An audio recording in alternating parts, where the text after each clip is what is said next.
नमस्कार, मैं हूं आपके साथ संदीप रंजन सरकार। हरियाणा के मुख्यमंत्री मनोहर लाल ने गुरुवार को 2023-24 का चौथा बजट पेश किया। सीएम मनोहर लाल ने कहा कि इस बार 1,83,950 करोड़ का बजट में प्रस्ताव किया गया है, जो पिछले साल की तुलना में 11.6% ज्यादा है। उन्होंने बताया कि नए बजट में कोई नया टैक्स नहीं लगाया गया। हरियाणा में बुजुर्गों की पेंशन में 250 रुपए की बढ़ोतरी की गई। अब बुजुर्गों को 2,750 रुपए पेंशन मिलेगी। वहीं वरिष्ठ नागरिकों की रियायती किराए की पात्रता के लिए आयु सीमा को 65 से घटाकर 60 साल करने का प्रस्ताव बजट में मुख्यमंत्री ने कहा है और उसके बाद सीएम ने प्रेस कॉन्फ्रेंस भी की है। आइए आपको दिखाते हैं। 2023-24 का हरियाणा का जो बजट है वो आज हमने पेश किया है। वित्त मंत्री के नाते ये चौथा बजट मैंने पेश किया है और एक प्रकार से अमृत काल जिसको हम कह रहे हैं कि शुरू हुआ है, तो उसका ये पहला बजट है। बहुत चीजें तो देश के प्रधानमंत्री जी ने अमृत काल के नाते जो एक विजन रखा है, उस विजन के हिसाब से ही हमने भी अपना बजट बनाया है कि आज समाज को किन किन चीजों की आवश्यकता है, हमारा भावी जो चित्र है, हम अपने प्रदेश को, देश को कहां ले जाना चाहते हैं, तो उस नाते से शॉर्ट टर्म, लॉन्ग टर्म सब तरह की बातों को ध्यान में रख करके बजट किया है। इस बजट में 25 साल की जो बाद आने वाला जो समय 2047 15 अगस्त, यानी जब अपने देश की आयु, हम अपने आप को देश मान लें तो हमारी आयु 100 साल की हो जाएगी। तो 100 साल देश की आजादी के बाद देश कैसा हो, इसकी नींव अभी से सभी प्रदेश और देश को रख रहा है। उसमें मोटे रूप से हमने जो आज के इस बजट में कहा जा सकता है कि जो जरूरतमंद लोग हैं, चाहे वो गरीब है, फिर चाहे वो किसान है, युवा है, जिन जिन को लगता है कि एक रेगुलर वे में सहायता की भी आवश्यकता है, उसको आगे बढ़ने की आवश्यकता है, पैरों पर खड़े होने की आवश्यकता है, उस सारे हिसाब से हमने बनाया है। और विशेष तौर पर एक जो योजना हमने बनाई कि देश के यानी प्रदेश के सभी परिवारों की चिंता, सभी नागरिकों की चिंता हम किसी न किसी रूप में करें। परिवार से आगे अगर नागरिक इकाई हम देखते हैं तो आज 2,85,00,000 हमारी नागरिकों की एज पर पीपीपी, थोड़े हजार ऊपर नीचे हो सकते हैं, लगभग इतनी हो गई है। और हर एक की एक एज होती है, उस एज के हिसाब से हमने 6 भागों में पूरे आबादी को बांटा है। 0 to 6 दायित्व दिया है WCD को, 6 to 18 दायित्व दिया है स्कूल एजुकेशन डिपार्टमेंट को, 18 to 25 दायित्व दिया है हायर एजुकेशन को, 25 to 40 दायित्व दिया है युवा और कौशल और यूथ एम्पावरमेंट को, और 40 से 60 ये हमने दिया राजस्व विभाग को, और 60 से ऊपर जो हमारा सेवा विभाग है, सोशल जस्टिस इसको पहले कहते थे, उसी के साथ और कुछ चीजें जोड़ करके तो सेवा विभाग का नाम है, तो 60 से ऊपर के सभी नागरिकों का दायित्व उनको दिया है। यानी अगर एक परिवार में 6 सदस्य अलग अलग आयु वर्ग के होंगे तो 6 के 6 विभाग उस परिवार में जाएंगे। एक 6 साल से कम का है, दूसरा 6 से 18 का है, तीसरा 18 से 25 का है, चौथा सदस्य 25 से 40 का है, पांचवा 40 से 60 का है और छठा 60 से ऊपर का है। तो हर एक विभाग उस परिवार के साथ जुड़ जाएगा, एक एक सदस्य के कारण से ही जुड़ेगा। लेकिन ओवरऑल हर एक सदस्य की क्या आवश्यकता है, कैसा वो आगे बढ़ना चाहता है, चाहे उसकी आर्थिक कठिनाई है, उसकी रोजगार की कठिनाई है, उसकी पढ़ाई की कठिनाई है, उसकी कौशल की है, उसके स्वास्थ्य की है, उसके कर्जे की है, उसके रोजगार की है, आखिर चीजें तो यही है सब। तो इन सब चीजों के लिए माइन्यूट माइक्रो मैनेजमेंट ये करने की ओर हम आगे बढ़ रहे हैं और ये सब संभव हुआ है परिवार पहचान पत्र जो हमारा एक प्रोजेक्ट है उसके कारण से। आपको पता है कि 3 साल से हम लगातार इस विषय पर काम कर रहे हैं और संयोग ऐसा है कि जब कभी कोई चुनौती आती है तो उसको अवसर में बदल करके अगर काम करने का अवसर मिलता है तो वो कोविड है। कोविड वाज ए चैलेंज, लेकिन उस समय में हमें भी अपने यहाँ ज्यादा समय बैठ करके काम करने का मिल गया, तो हमने उस समय का उपयोग इस सिस्टम को लागू करने के लिए उसके ऊपर काम करना शुरू किया। हमने उसको अवसर में बदल लिया और आज इस परिवार पहचान पत्र की यानी एक प्रकार से इसका अध्ययन, इसके ऊपर रिसर्च, इसकी डिमांड, इसको लागू करने की घोषणाएं बहुत प्रांत भी कर रहे हैं। विदेशों को लोग जब उनके सामने रखते हैं, क्योंकि हम अपने प्रदेश की कोई बातें बताते हैं तो उसमें बाकी बातों के साथ ये भी रखते हैं, हम उद्योग की बात भी रखते हैं, हमारे यहाँ टूरिज्म की बात भी रखते हैं, हमारे यहाँ सिस्टम जो है कुछ देशों के लिए तो अपनी डेमोक्रेसी का भी सिस्टम रखते हैं। चाइना के लोगों को एक बार मैं मिला, मैंने कहा हमारे यहाँ एक ही महीने में कुछ दिनों के अंतर के बाद पंचायतों के चुनाव हुए, 70,000 लोगों का चुनाव, 70,000 लोगों का चुनाव एक साथ। मैंने कहा हाँ, तो वो बड़ा हैरान कि यहां 70,000 और शांतिपूर्वक हो गया, कहीं कोई विवाद नहीं हुए, कुछ नहीं, छोटी मोटी बातें कहीं होती होती है, अन्यथा सब चुनाव। तो ऐसे सिस्टम जब रखते हैं वहां परिवार पहचान पत्र की बात भी रखते हैं। वो कहते हैं ये क्या है, जब उनको बताते हैं तब उनको समझ में आता है इट इज यूनिक आइडिया। अभी खोज कर रहे हैं लोग ये आइडिया है किसका, बहुत लोगों से पूछते हैं, उत्तर किसी को मिलता नहीं है। गूगल का काम होना जी क्या अभी कहीं हमने छपाया ही नहीं कि किसका है। तो आपको कई बार बोलना आइडिया मेरा है, सबको नहीं, मैंने नहीं कहा आइडिया मेरा है, हम सरकार के नाते इसको इम्प्लीमेंट कर रहे हैं। चलिए, तो खैर कुल मिलाकर के आज के उस बजट के अंदर सभी विभागों का अलग से विस्तार से जो मैंने बात रखी है, मुख्य बात उसमें यही है कि हमने कोई नया कर नहीं लगाया है। हमने अपने जो आर्थिक सारे इस विज्ञान के जो पैरामीटर्स हैं उनको मजबूत करने के लिए सावधानियां बरती हैं। ऋण उतना ही लो जितना अगली पीढ़ी उसको आसानी से पे आउट कर सके, क्योंकि ऋण कोई 5 साल का होता है, कोई 10 साल का होता है, 50 साल के भी ऋण है कि 50 साल के बाद देना पड़ेगा। तो 50 साल बाद ये तो हमें पता है कि हम तो नहीं होंगे, जिसको देना है उसकी भी चिंता करनी है। तो सारा ही ऋण उनके ऊपर थोप के ना चले जाएं। हाँ, इतना कम भी ना ले ऋण कि जिसके कारण से हमारा जो अवसर है वो बर्बाद हो जाए। इस अवसर का उपयोग करना है, उसके पैरामीटर्स हमने नहीं बनाए हैं, वो वर्ल्ड बैंक ने, रिजर्व बैंक ने, नीति आयोग ने, सबने मिलकर के जो पैरामीटर्स तय किए हुए हैं, तो हम उस पैरामीटर्स के अंदर ही हैं। जैसे हमारा राजकोषीय घाटा जीडीपी का 2.9%, ये हमने प्रोजेक्ट किया है। 3.5, हाँ 2.96, हाँ। ये अमाउंट जैसे कल वाला तमाशा तो आपने देख ही लिया, उस अमाउंट में कई झगड़े हैं। अब हम तो 2,23,000 करोड़ रुपया कहते रहे और हमारे साथी मित्र जिनको कोई हिसाब किताब नहीं, वो 4 लाख से शुरू हुए थे, 4 लाख के बाद 3,19,000 पर कल आ गए। और कल जब हमने उनसे प्रमाण मांगा तो उसको पहले तो दे नहीं रहे थे, कागज ही पकड़ा रहे थे, और किसी कारण से वो जब कागज पकड़ाने में घिर गए तो हमने कहा भी कागज दो, कहले मेरे कागज चले जाएंगे फिर मैं क्या रखूंगा। मैंने कहा फोटो स्टेट दे दो। उन्होंने कहा कि इसकी चेकिंग तो फाइनेंस सेक्रेटरी करेंगे, मैं थोड़ी करूंगा। नहीं, फाइनेंस सेक्रेटरी को नहीं देना। इन बातों का अर्थ क्या था?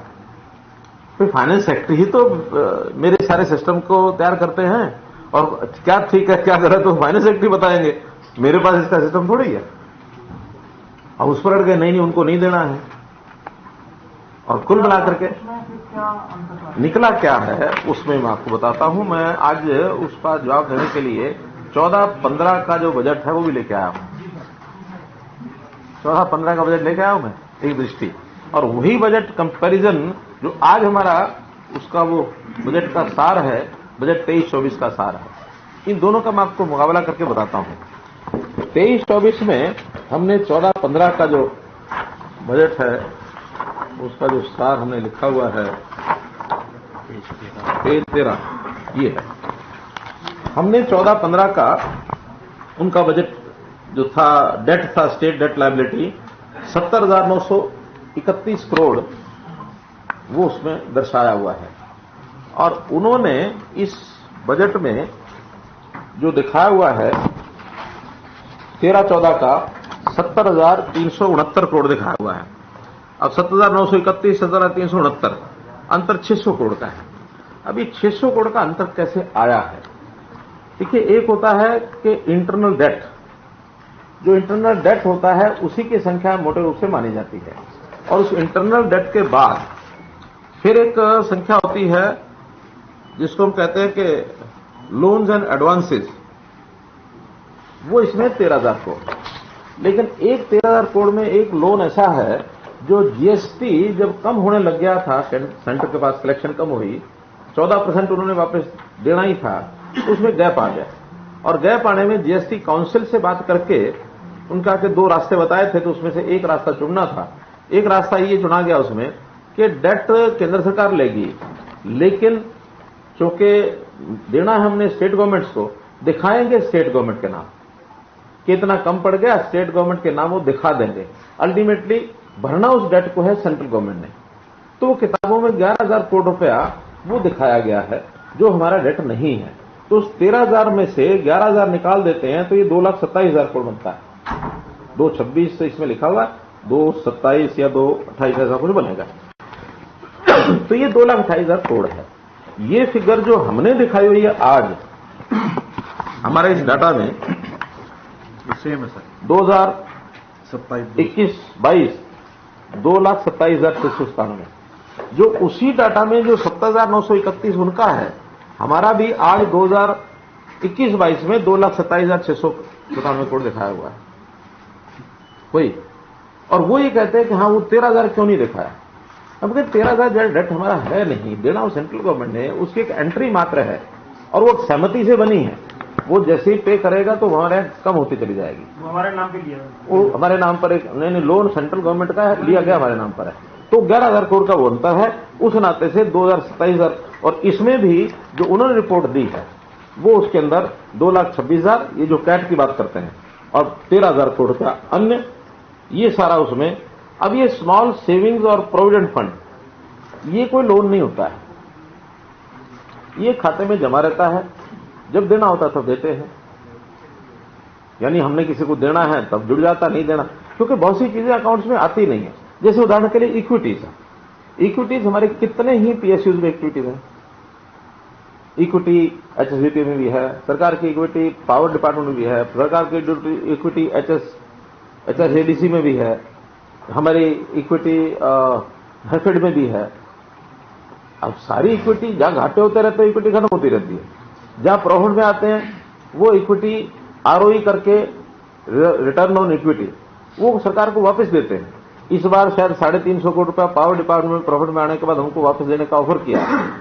हालांकि हमने अभी इसलिए नहीं लिया है कि शायद हमको वहां इक्विटी बढ़ाने के लिए उसको वही जमा करा देंगे, इक्विटी बढ़ानी ही पड़ती है। जैसे थर्मल पावर प्लांट के लिए हमने 550 करोड़ रुपया इक्विटी का रखा है कि वो इक्विटी वहां देंगे। पावर डिपार्टमेंट का खर्च सरकार का खर्च नहीं होता। सरकार तो अगर कोई रेट कम करती है तो उसकी सब्सिडी देती है। हमने अगर 8,000 करोड़ रुपया पावर का इस बार रखा है तो उसमें 6,000 करोड़ रुपया तो किसान को जो बिना यानी 10 पैसे यूनिट पर हम देते हैं, लेकिन वो 6 रुपया 80 पैसे हमसे बिल चार्ज करते हैं, तो 6,000 करोड़ रुपया तो उसमें जाता है, वो हमारा खर्च है, सब्सिडी है। लेकिन इस बार हमने पहली बार एक प्रावधान और किया है कि कुछ पीएसयूज हमारी अब प्रॉफिट में आ गई, मोर देन 50% पीएसयूज प्रॉफिट में आ गई है। उनके प्रॉफिट का 25% हिस्सा सरकार को उनको देना चाहिए, ऐसा हमने प्रपोज किया। जिस दिन बजट पास हो जाएगा हम ये 25% लेना शुरू कर देंगे।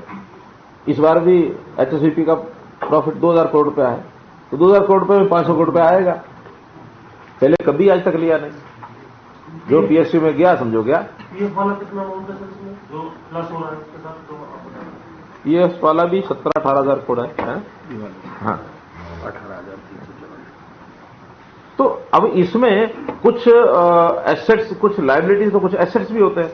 अब सरकार ने भी बहुत चीजों के आगे एडवांस किए हुए हैं, तो एडवांस तो उधर से आएंगे और ये चीजें जाएंगी। ये लोन वैसा लोन नहीं है, लायबिलिटी एसेट दोनों चीजें चलती हैं साथ साथ।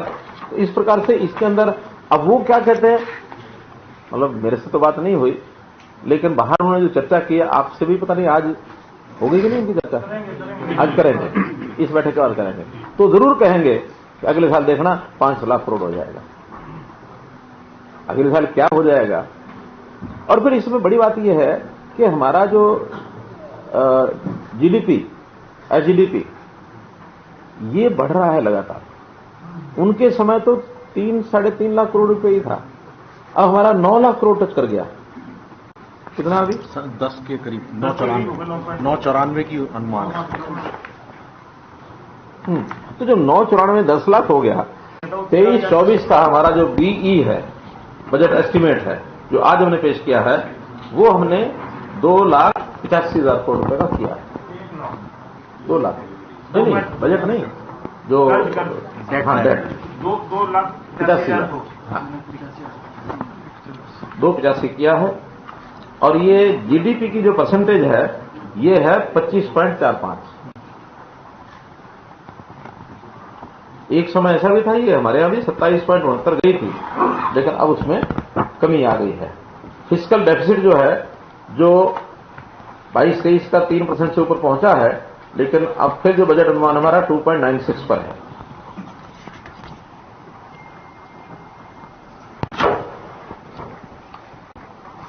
सर, ये कोविड के दौरान 3.5 अलाउड था, उससे पिछले साल 4 अलाउड था। कोविड में स्पेशल प्रोविजन की, वहां भी हम कमी थे लिमिट से।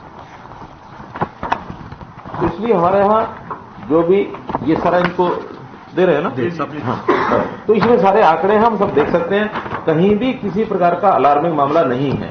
जैसे रेवेन्यू डेफिसिट है, तो रेवेन्यू डेफिसिट जो होता है वो वैसे तो 0 ही होना चाहिए, आदर्श तो वही है, लेकिन 0 कभी इतने सालों में नहीं हुआ। एक बार हमारे यहाँ 16-17 में, 15-16 में 2.36, 16-17 में 2.83, लेकिन ये घटते घटते अब पहली बार 1 से नीचे आया है, 0.94। ये परसेंटेज है रेवेन्यू डेफिसिट टू जीएसडीपी, यानी जीएसडीपी का 1% कितना हुआ? 90,000 करोड़। हाँ, 9,000 करोड़, 1% 9,000 करोड़। तो 9,000 से भी हमारा कम आ गया है। अब ये रेवेन्यू में और एक्सपेंडिचर में ये इतने गैप तो रहेंगे ही। अगर ये गैप बिल्कुल नहीं रहेगा तो इसका मतलब हमारी इनकम ज्यादा होगी, लोग कहेंगे खर्च नहीं किया आपने, आप खर्च करने की मानसिकता नहीं आपकी, आप बचा के रखना चाहते हैं। नहीं, ओपीएस का तो देखिए, ओपीएस का मामला ये ठीक है कि कुछ लोगों ने इसको चर्चा को चलाया है। देखा जाए तो 2005 में 6 में सब सहमति थी, पार्लियामेंट में बिल पास हुआ, सबने इसको लागू किया।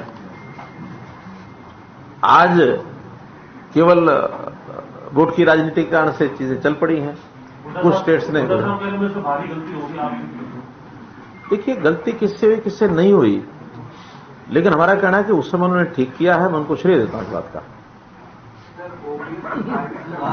उस समय उन्होंने जो किया, सोच समझ के किया, इस बात का श्रेय देता हूं। क्यों? क्योंकि आज कोई भी चीज है, हम आज की लायबिलिटी, क्योंकि ये कर्मचारी तो आज के हैं, आज की इनकी जो लायबिलिटी है हम अपनी पीढ़ी पर, अगली पीढ़ी पर छोड़ के जाएं, और जैसे जैसे कर्मचारियों की संख्या बढ़ेगी वैसे वैसे उसका वजन बढ़ेगा। आज सैलरी भी अच्छी खासी बन जाती है, डिमांड भी बढ़ती है, तो सैलरी बढ़ा करके जो निकालना आज ही निकाल लेना। आखिर कोई भी प्राइवेट आदमी, वो भी तो जो सेविंग करता है अपने इनकम के समय ही करता है, या नहीं? बाद में उसको को देता है, तो उसको तो अपने समय में करना होता है। इसलिए अपने भविष्य की चिंता अपने आप करने का अभ्यास बढ़ना चाहिए। मेरे भविष्य की चिंता कोई और करेगा 60 साल के बाद। जो हमने कमेटी गठित करी है, इसका उद्देश्य नहीं, वो तो मेरा अपना मत है। कमेटी जब आएगी, निर्णय देगी, और कमेटी में भी बहुत लोग, उनसे भी बातचीत करेगी, अपने भी इनसाइड सारी बातचीत होगी। कमेटी में हम लोग अपनी कोई राय बनेगी तो केंद्र को हमको लिखना होगा। केंद्र सरकार भी इस पर बैठ के विचार कर रही है। अब आखिर पिछले दिनों में 4% बढ़ाया ही है ना, पहले 10-10 था, अब केंद्र सरकार 4% बढ़ा दिया, हमने भी 4% बढ़ा दिया। तो अल्टीमेटली है कि वो जो फंड है वो कैसे बढ़ जाए। केंद्र सरकार क्या विचार कर रही है? अभी हमें नहीं पता क्या कर रही है। नहीं, लेकिन ये विषय चूंकि जब से आया है तो निश्चित रूप से सारे विचार करेंगे ना। मेरा कहना है कि ये कौन सी सरकार क्या करती है, ये तो सहज उसमें से विचारों में से निकलता है। वो यहां विचार नहीं कर रहे हैं। मैं तो बता रहा हूं कि हमने जैसे कमेटी बनाई है तो निश्चित रूप से जब ये विषय चला है तो कोई भी सरकार करेगी विचार। सीएम साहब, केंद्र सरकार 3 विकल्पों पे विचार कर रही है, उसमें मुझे जानकारी नहीं, लेकिन आपकी आंध्र प्रदेश का भी मॉडल है। हाँ, आपके पास कोई जानकारी हो तो आप बता दो। उसकी कुछ खबरें छपी हैं। हाँ, क्या? उसकी अलग अलग खबरें छपी है कि क्या? एनपीएस में भी कुछ बदलाव की और एक नॉमिनल पेंशन के ऊपर बात करने की कर रहे हैं कि 25-30 हजार रुपए, जिसमें कि कर्मचारियों की सहमति बन जाए।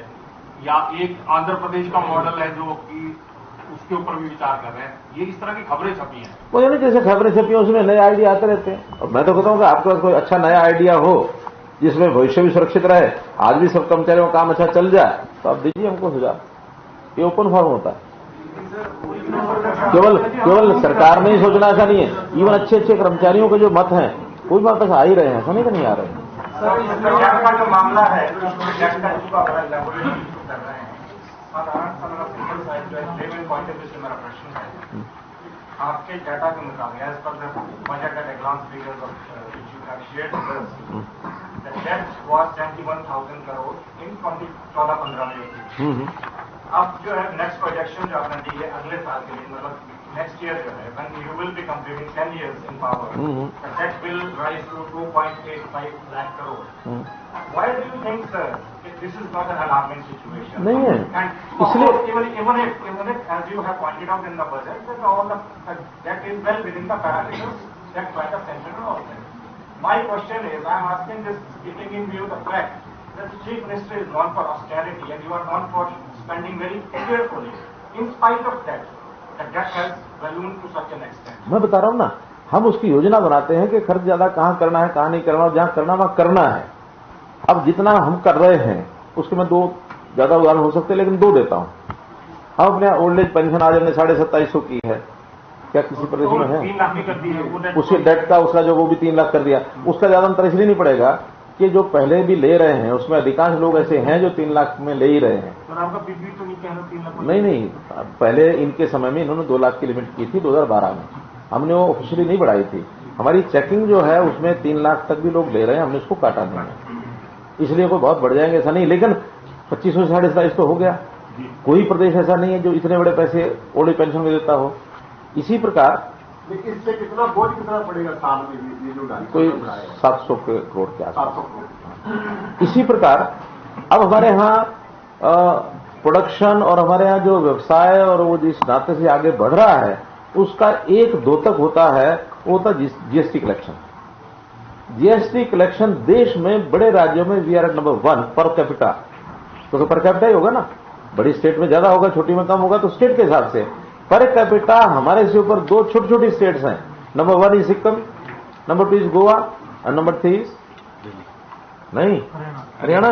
छोटी वाली में नहीं, मैं टोटल में कर रहा हूँ, ओवरऑल में। सर वो छोटी स्टेट होगी ना? छोटी नहीं, मैं कहता हूँ ये 2 छोटी हैं, हम उसके बाद नंबर 1 पर हैं बड़ी स्टेट के नाते। नंबर 1 हो गया, हम तो बड़ी स्टेट में नंबर 1 हो गए, हम भी छठे नंबर पे हैं। यानी 25 या 26 हजार करोड़ रुपया पर कैपिटा जीएसटी कलेक्शन है हमारे यहाँ। तो ये क्यों ज्यादा है? क्योंकि यहाँ की आर्थिक स्थिति अच्छी है, पर कैपिटा इनकम हमारी अच्छी है।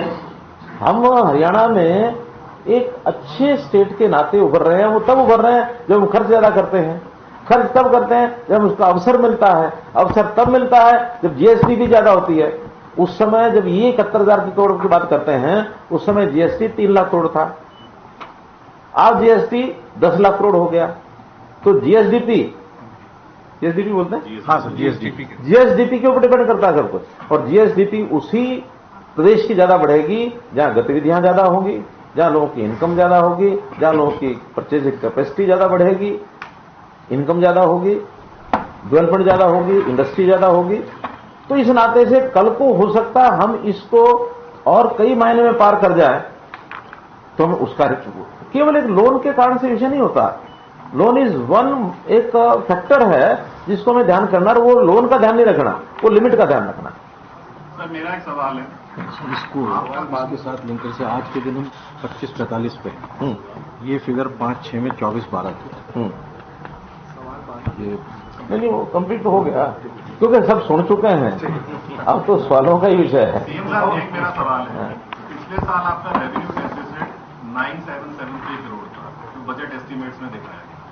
रिवाइज एस्टीमेट्स में ऑलमोस्ट 84% बढ़ गया है, 18,000 करोड़, और अब की बात 16,000 करोड़ है। तो क्या लास्ट ईयर अंडर एस्टिमेशन किया कोई है इसमें कुछ? और आपने इस बार भी कई लोक लुभावन योजनाएं करी नहीं, है। अब इसका जो आपने पूछा है तो आंकड़ों में हमारे सेक्रेटरी फाइनेंस बताएंगे जरा। इनकम कम है, आपकी एक्सपेंडिचर ज्यादा है। मैं बता देता तो हूँ। ये क्या फाइनेंशियल इंप्रूडेंस है या जो पॉपुलिस्ट मेजर्स आप देखिए एक बात तो या अंडर एस्टिमेशन? नहीं, एक बात तो ये समझिए कि पिछले जो 2 साल हैं उनको उदाहरण के रूप में न लें। बहुत एस्टिमेट्स उसमें गड़बड़ाए हैं। खर्चे तो जितने रहते हैं उतने ही रहते हैं। कोई भी सामान्य वर्ष आ जाए या कोई क्रूशियल आ जाए या बढ़िया आ जाए, खर्चों में ज्यादा फर्क नहीं पड़ता।